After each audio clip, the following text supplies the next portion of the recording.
சரி பிள்ளைகள், இன்றைக்கு நாங்கள் 2024ஆம் ஆண்டு பேப்பர் பார்க்க போறோம். சரியா? சரி, முதலாவது கூற்று 51வது கேள்வி. அடிப்படை படிகள் பலவற்றை கொண்ட தாக்கம் ஒன்றில் மிகவும் கூடிய ஏவற் சக்தியை கொண்ட படி மிகவும் மெதுவான படியாகும். சரி, சரிதானே? பலபடிகளை கொன்ற தாக்கம் ஒன்றில தாக்க வீதத்தை தீர்மானிக்கும் படி என்பது உங்கள் எல்லாருக்கும் தெரியும், மெதுவான படி.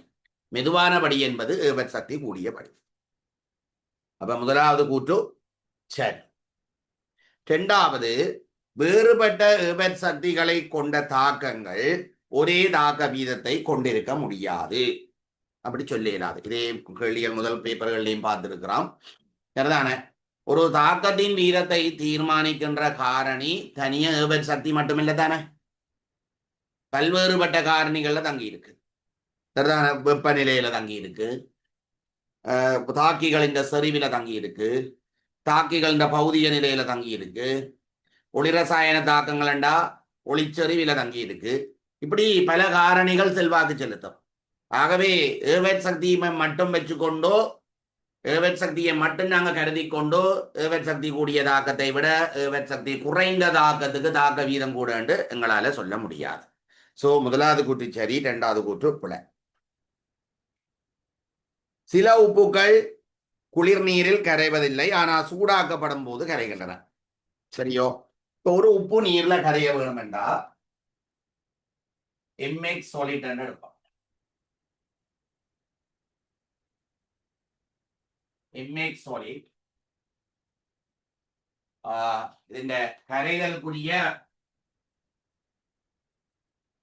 வெப்பரசாயன சக்கரத்தை பாருங்க. M பிளஸ் கேஸ் சக X மைனஸ் கேஸ். இது சாரக பிரிகை சக்தி delta X standard L. MX solidக்கு நீரை சேர்க்கிறோம். நீரை சேர்த்தா M பிளஸ் ஈக்குவஸும் X மைனஸ் ஈக்குவஸும். இதான் டெல்டா X ஸ்டாண்டர்ட் டிஸ்சொல்யூஷன் என்று சொல்லுவோம். டிஸ்சொல்யூஷன் கரைசலாதல் வெப்ப மாற்றம். இது என்ன? நீரேற்றல் சக்தி டெல்டா X ஸ்டாண்டர்ட் HYD. இதுக்கும் அந்நிய என்ற நீரேற்றல் சக்தி டெல்டா X ஸ்டாண்டர்ட் HYD. ஆகவே டெல்டா X ஸ்டாண்டர்ட் டிஸ்சொல்யூஷன், அதாவது கரைசலாதல் வெப்ப உறை மாற்றம் என்னதுல வாங்கி இருக்குமெண்டா டெல்டா X ஸ்டாண்டர்ட் இன் சக டெல்டா X ஸ்டாண்டர்ட் HYD யாருடையது? கற்றேண்ட சக delta X standard D HYD யாருடையது? அந்நியன். சரியா பிள்ளையர்?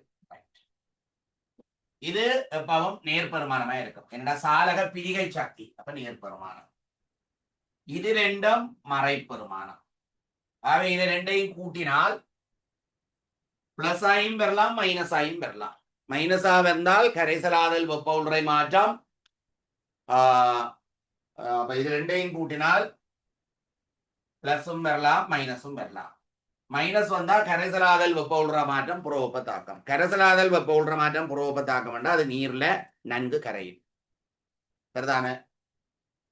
கரைசலாதல் வெப்ப உறை மாற்றம் நேராக இருந்தால், அது சிறிதளவு நேராக இருந்தால் அது சூழல்ல வெப்பத்தை உறிஞ்சியவாறுதான் கரையும்.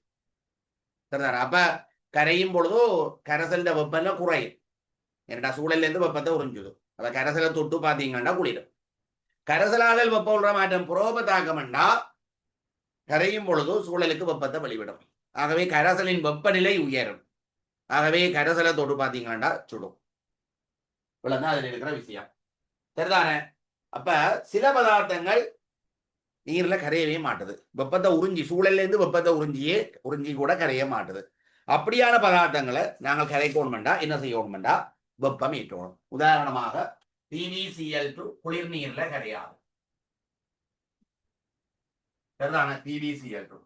PbCl2 H2O லிக்யூட்ல கரையிற தாக்கம் கரைஞ்சா என்ன வரும்டா? Pb2 plus aqueous 2Cl minus aqueous. இது ஒரு கரைசலாதல் வெப்ப உள்ற மாற்றம் ஒரு அக வெப்பத்தாக்கம். கரைசலாதல் வெப்ப உள்ற மாற்றம் ஒரு அக வெப்பத்தாக்கம். வெப்பநிலையை கூட்டினா என்ன நடக்கும்? சமநிலை முன்னோக்கி நகரும். ஆகவே என்ன செய்யும்? கரையும். இப்ப முதலாவது கூற்று, சில உப்புக்கள் குளிர் நீரில் கரைவதில்லையாயினும் சூடாக்கப்படும் போது கரைகின்றன. சரி, சரிதானே? சூடாக்கப்படும் போது கரையும். அப்படியான பதார்த்தங்களுக்கு கரைசலாதல் வெப்ப உள்ற மாற்றம் என்னவா இருக்கும்? கரைசலாதல் வெப்ப உள்ற மாற்றம் என்னவா இருக்கும்? அகவெப்ப தாக்கமாக இருக்கும். சரிதானே? அப்படியானதுகளுக்கு அப்ப குளிர் நீரில் கரைவதில்லையாயினும் ஆனால் சூடாக்கப்படும் போது கரைகின்றன. அடுத்தது, வெப்பநிலை அதிகரிக்கும் போது கரைசலின் வெப்ப உள்றை அதிகரிக்கிறது. இந்த ஸ்டேட்மெண்ட்ல ஒரு பிழை ஒன்று இருக்குது. இங்கிலீஷ் மீடிய பேப்பர்ல என்ன நடக்கண்டா, the enthalpy of solution increases with increasing temperature. enthalpy of solution கரைசலின் வெப்ப உள்றை இல்ல, கரைசலாதல் வெப்ப உள்றை. அப்ப அதுல ஒரு தமிழாக்கத்துல ஒரு பிழை ஒன்று வந்துட்டுது இந்த வருஷம். அதை யாரும் கவனிக்க இல்லை. the enthalpy of solution increases with increasing temperature. இந்த ஒரு பதார்த்தத்தின் கரைசலாதல் வெப்ப உள்றை மாறாது. கரைசலாதல் வெப்ப உள்றை என்றா ஒரு மோல் பதார்த்தத்தை மிகை கரைப்பானில் கரைக்கும் போது ஏற்படுகின்ற வெப்ப உள்ற மாற்றம். சரிதானே? அதாவது enthalpy of solution the enthalpy of solution is heat change when 1 mole of solid dissolve in excess solvent. அதாவது ஒரு மோல் பதார்த்தம் மிகை கரைப்பானில் கரைந்து கரைசலாகும் போது ஏற்படுகின்ற வெப்ப உள்ற மாற்றம். அது ஒவ்வொரு பதார்த்தத்துக்கும் ஒவ்வொரு பெருமானம், அது மாறாது. அவை எந்தல்பி அப்ப இதுல சொன்னது பிள்ளை. வெப்பநிலை அதிகரிக்கும் போது கரைசலாதல் வெப்ப உள்றை அதிகரிக்கிறன்றது பிள்ளை. அது கரைசலாதல் மாத்தி வையுங்கோ. அது தமிழாக்கம் தான் பிள்ளை. எங்களுக்கு ஒரிஜினல் கேள்வி என்ன சொல்லுது? enthalpy of solution increases with increasing temperature. சரிதானே? கரைசலாதல் வெப்ப உள்றை மாறாது. ஒவ்வொரு பதார்த்தத்துக்கும் ஒவ்வொரு கரைசலாதல் வெப்ப உள்றை இருக்கு. ஆகவே முதலாவது கூற்று சரி, இரண்டாவது கூற்று பிழை.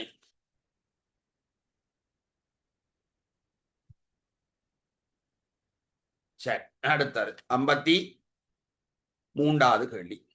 ICl2 மைனஸ் NO2 ஆகிய இரண்டும் நேர்கோட்டு வடிவம் உடையவை.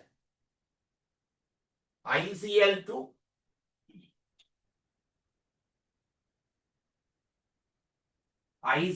மைனஸ் NO2 ஆகிய இரண்டும் நேர்கோட்டு வடிவம் உடையவை. ICl2 மைனஸ் இந்த வெஸ்பர் குறியீட்டு எழுதினீங்கன்னா AX2E3 என்று வரும். நேர்கோட்டு வடிவம். பொதுவாக நீட்டல் என்று சொல்லிடும். ஆனா NO2 கோண வடிவம். இதுல ஒரு தனி இலக்கணம் இருக்கும். இந்த பிணைப்பு கோணம் 132 வகையாக இருக்கும். எனவே முதலாவது கூற்று தவறானது. ஒரே எண்ணிக்கையான அணுக்களை கொண்ட மூலக்கூறுகள் அயன்கள் பொதுவாக ஒத்த வடிவத்தை உடையன. அப்படி சொல்லிடலாம். உதாரணமாக பாருங்கோ, ஒரே எண்ணிக்கையான அணுக்கள் இருந்தா ஒத்த வடிவம் இல்ல தானே. இப்ப பாருங்கோ, DCl3 அமோனியம் ரெண்டையும் பார்ப்போம். இது AX3, இது AX3E1 என்று வருது. இது தள முக்கோண வடிவம். தள முக்கோணம். இது முக்கோண கும்பம்.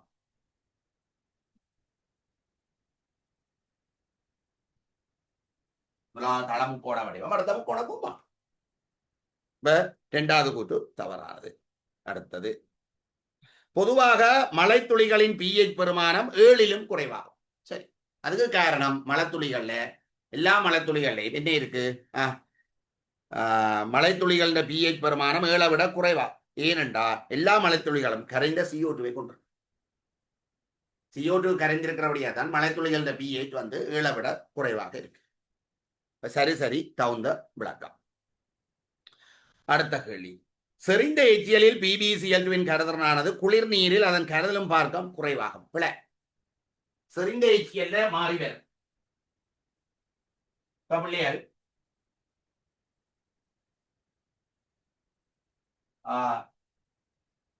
ஐதான எச்சியல் கரைசலில் PbCl2 கரைதிறன் நீரை விட குறைவாக இருக்கும். அது காரணம் பொது அயன் Cl- இருக்கிறது.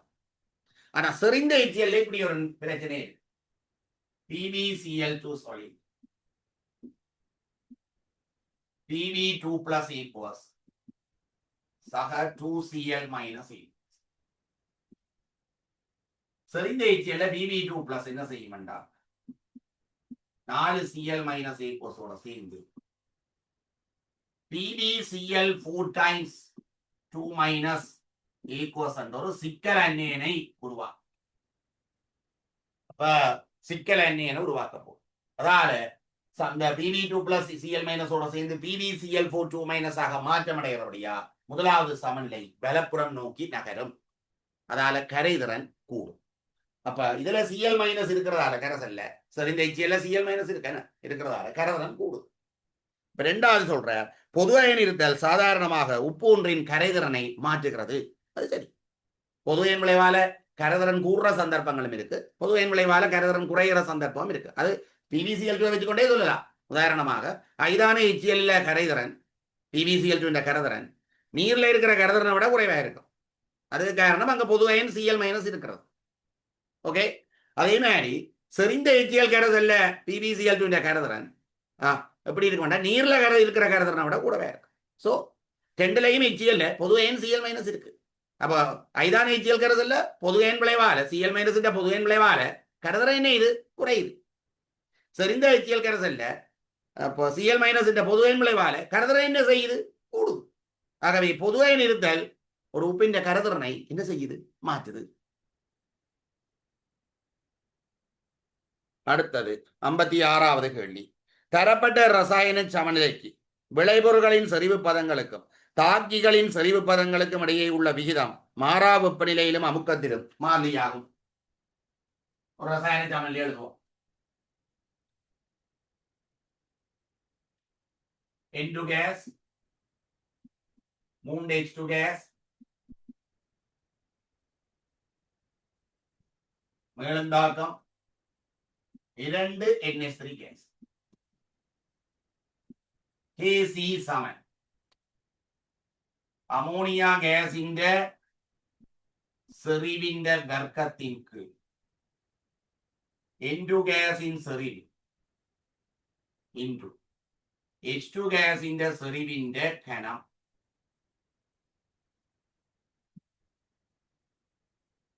இந்த முதலாவது கூற்றுப்பல ஏனென்றால் இதுல 2 விடயங்கள் சொல்லப்படவில்லை. ஒரு விடயம் தேவையற்றிருக்குது, ஒரு விடயம் சொல்லப்படவில்லை.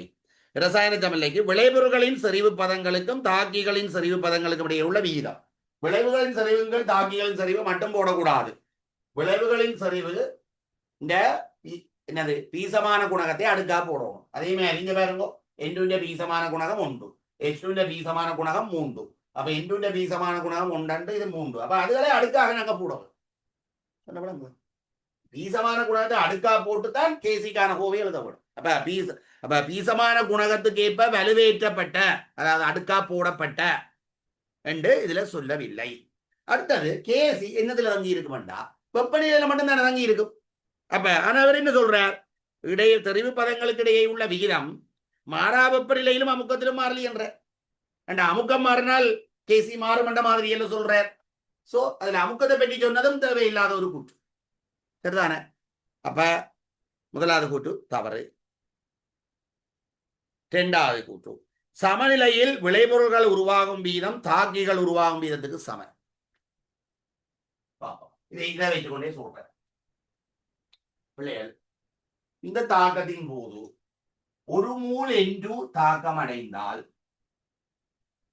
மூல் எண்ணிக்கை மாற்றம் என்று போடுறேன். மூல் எண்ணிக்கை மாற்றம் மைனஸ் போட்டு எழுதுறாம மைனஸ் ஒரு மூல் என்றால் இங்க மைனஸ் 3 இங்க பிளஸ் 2 அப்படிதான். அதாவது தாக்கிகள் அழிவடைகிற வீதம் விளைவுகள் தோன்ற வீதம் எல்லாம் ஒரு சமப்படுத்தப்பட்ட ரசாயன சமன்பாட்டில உள்ள பீசமான குணகத்துலதான் தங்கி இருக்கும். ஒரு மூல் N2 அழிவடைஞ்சு போனால் 3 மூல் H2 அழிவடையும். அதே நேரம் 2 மூல் அமோனியா தோன்றும். ஆகவே சமநிலையில் தாக்கிகள் அழிவடைகிற வீதம் விளைவுகள் தோன்ற வீதத்துக்கு சமனாக இருக்காது. ஆனா சமநிலையில் முத்தாக்க வீதம் பித்தாக்க வீதத்துக்கு சமனாக இருக்காது. சொன்ன விளங்குதோ? என்னண்டா இதை நாங்க இப்படியும் போடலாம். டெல்டா N2 கேஸின் செறிவின் கீழ் டெல்டா T, டெல்டா H2 கேஸின் செறிவின் கீழ் டெல்டா T. இது முன்னுக்கு ஒரு மைனஸ் போடுவோம். இது ரெண்டும் சமன் இல்லை. ஆனா தாக்க வீதம் சமன். தாக்க வீதம் என்ன செய்ய வேணும்? நாங்கள் வீசமான குணகத்தால பிரிக்க வேணும். பிரிக்கணும் ஒன்றால பிரிக்க வேணும்.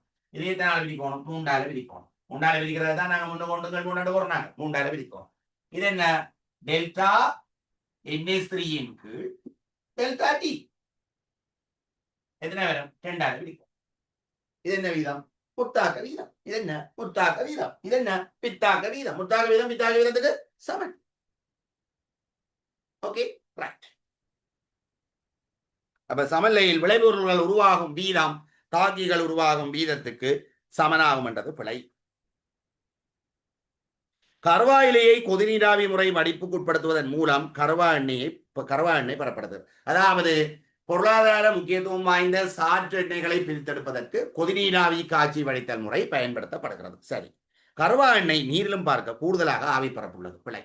ஆவி பரப்புடைய எண்ணெயாக இருந்தால் நாங்கள் கொதிநீராவி காய்ச்சி வடித்தல் முறையை பயன்படுத்த தேவையில்லை. சும்மா ஹீட் பண்ணி விட்டாலே அது ஈஸியா ஆவியாகிடும். அந்த ஆவியை நாங்கள் ஒடுக்கி அந்த எண்ணெயை பெறலாம். உண்மையா பொருளாதார முக்கியத்துவம் வாய்ந்த எண்ணெய்கள் சரியான கொதிநிலை கூடியவை.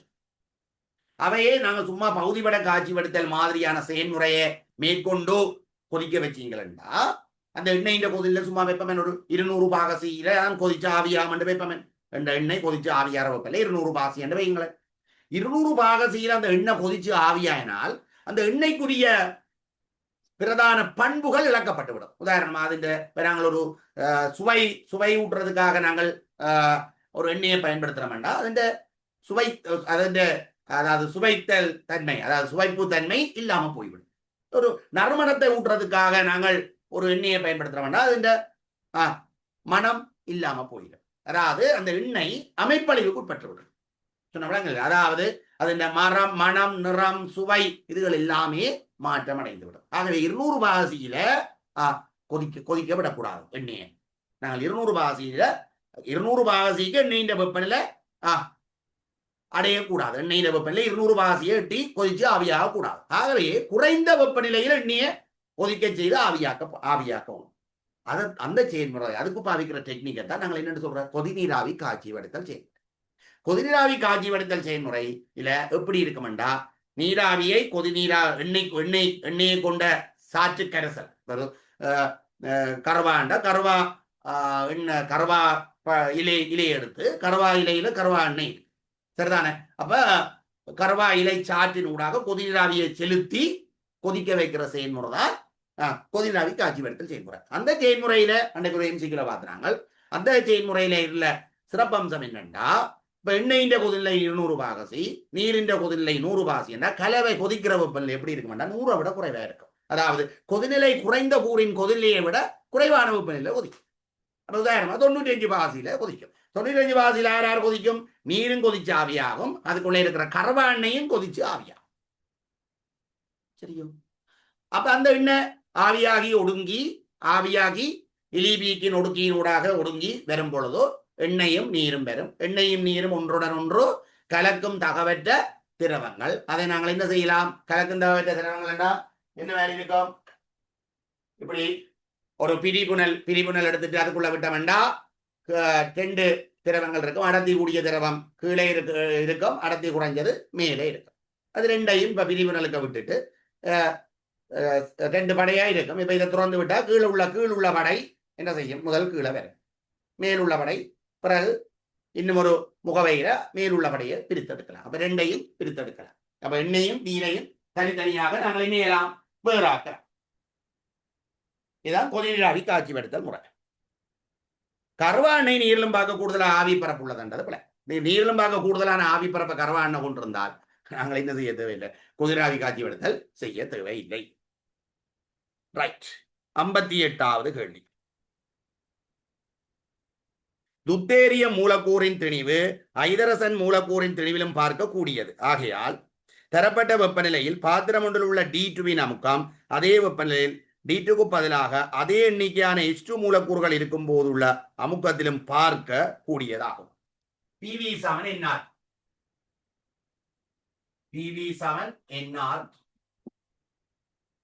PV7 Nக்கு பதிலாக N/Na into R.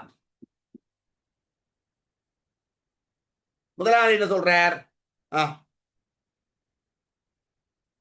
துத்தேரிய மூலக்கூறின் திணிவு ஐதரசன் மூலக்கூறின் திணிவிலும் பார்க்க கூடியது. சரியப்பா, அது இருக்கட்டும்.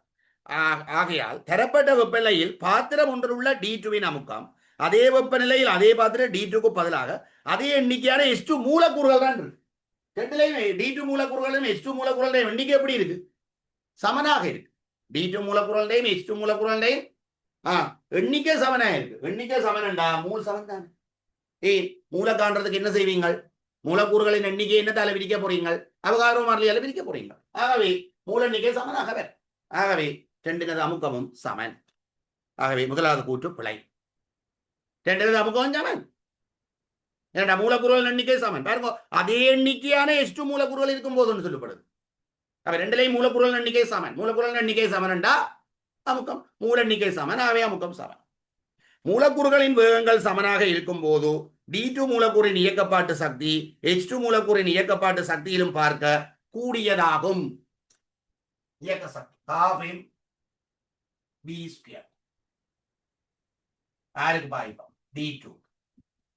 H2க்கு பாய்ப்போம் half v². இயக்க சக்தி வேகங்கள் சமனா. ஆகவே மூலக்கூறின் திணிவுக்கு ஏற்ற மாதிரி இயக்க சக்தி மாறும். அப்ப மூலக்கூற்று வேகங்கள் சமனா இருக்கும் போது யாருக்கு இயக்க சக்தி கூடவே இருக்கும்? யாருக்கு திணிவு கூடவோ அவருக்கு இயக்க சக்தி கூடவே இருக்கும். யாருக்கு திணிவு கூட? H2கா D2கா? D2. சரி, 59வது கேள்வி. இரண்டாவது கூட்டு சரியில்லை. இதனோயில் குளோரைட் ஆனது குளோரோ எதிலும் பார்க்க நீருடன் மிக விரைவாக தாக்கம் புரிகிறது. சரி, நாங்கள் நோமலா CH3COClக்கு நீரை சேர்த்தா CH3COClக்கு நீரை சேர்த்தா என்ன விளைவு வருமெண்டா CH3COOH HCl வருமென்று வாங்க. ஆனால் CH3CH2Clக்கும் நீருக்கும் இடையிலான ஒரு தாக்கம் ஒன்று இருக்கின்ற நாங்கள் என்ன படிக்கிறது? இப்படி ஒரு தாக்கம் இல்லை என்றுதான் எடுக்கிறோம். அதுக்கு என்ன காரணம் என்றா CH3COCl பாத்தீங்கன்னா கார்பன் குளோரின் முனைவாக்கவும் இருக்கு, கார்பன் ஆக்சிஜனும் முனைவாக்கவும் இருக்கு. அப்ப இதால டெல்டா மைனஸ் இங்கே ஒரு டெல்டா மைனஸ் டெல்டா பிளஸ். அதால கார்பனில் உள்ள இலத்திரன் பற்றாக்குறையின் அளவு கூடவாக இருக்கும். அதால H2O இந்த இலத்திரன் பற்றாக்குறையுடைய கார்பனை தாக்கி கர்நாட்ட பிரதியீட்டு தாக்கத்தில் இருக்கும். CH3C டபுள் பொண்டோ OH2Oவுக்கு பிளஸ் சக Cl மைனஸ். அதுக்கு பிறகு ஹைட்ரஜன் 8+ ரிலீஸ் ஆகும். அப்ப என்ன வரும்? CH3COOH சக 8+ சக Cl மைனஸ். இதே நிலைமை யாருக்கு இல்லையண்டா CH3CH2Clக்கு இல்லை. ஏனெண்டா இதுல இருக்கிற இலத்திரன் பற்றாக்குறையின் அளவு இதுல இருக்கிற இலத்திரன் பற்றாக்குறையின் அளவோட ஒப்படைக்க தெரியாத குறைவு.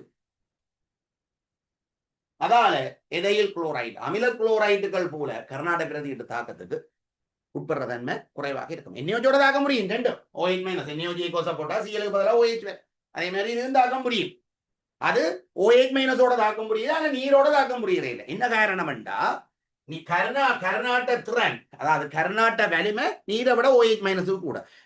OH மைனஸ் ஒரு வலிமையான கர்நாட், நீரை விட கர்நாட்ட திறன் கூடியது. அதாலதான் NaOH தாக்க முடியும். இதுவும் NaOH தாக்க முடியும். ஆனால் நீர் ஒரு வீக் நியூக்ளியோஃபைல் என்று சொல்லுவாங்க. அதாவது ஒரு வலிமை குறைந்த கர்நாட்.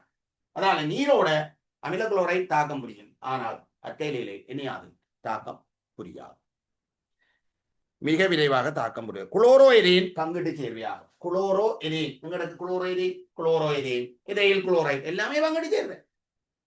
அது ஏதோ பொருத்தமில்லாத ஒரு கூட்டு இரண்டாவது சொல்லப்படுது. குளோரோஎதேன் பங்கிட்டு சேர்வை.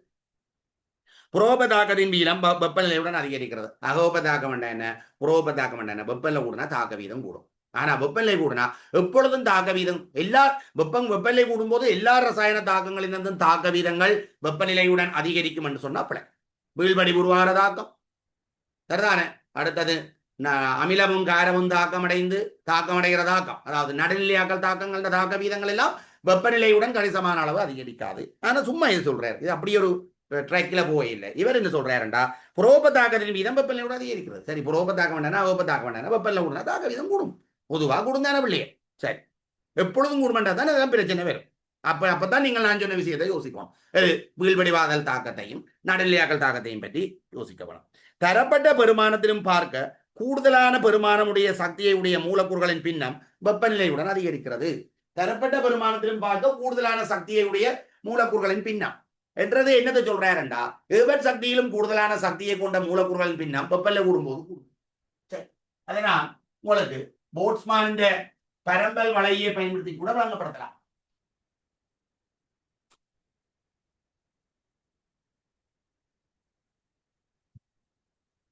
இதைத்தான் ஏவட் சக்தி என்று எடுப்போம். இது T1 வெப்பநிலை. ஏவட் சக்தியிலும் கூடுதலான சக்தியை கொண்ட மூலக்கூறுகளின் எண்ணிக்கை இவ்வளவு இருக்கு. இப்ப வெப்பநிலை கூடுது. இது T2 வெப்பநிலை. T2 வெப்பநிலையில ஏவட் சக்தியிலும் கூடுதலான சக்தியை கொண்ட மூலக்கூறுகள் இப்ப இவ்வளவு பெறப்போம் மேலதிகமாக.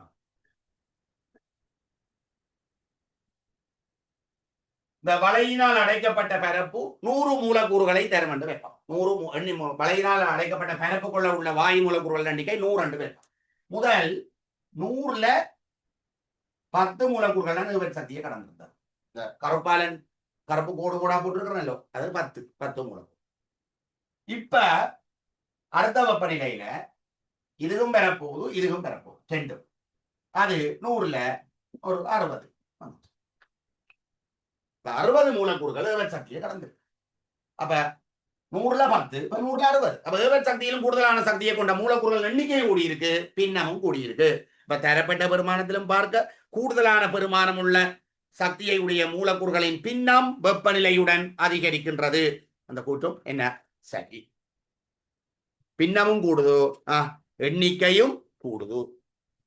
பின்னமும் கூடுதோ, எண்ணிக்கையும் கூடுது. இதுல T1 விட T2 கூட. சரியா பிள்ளையா?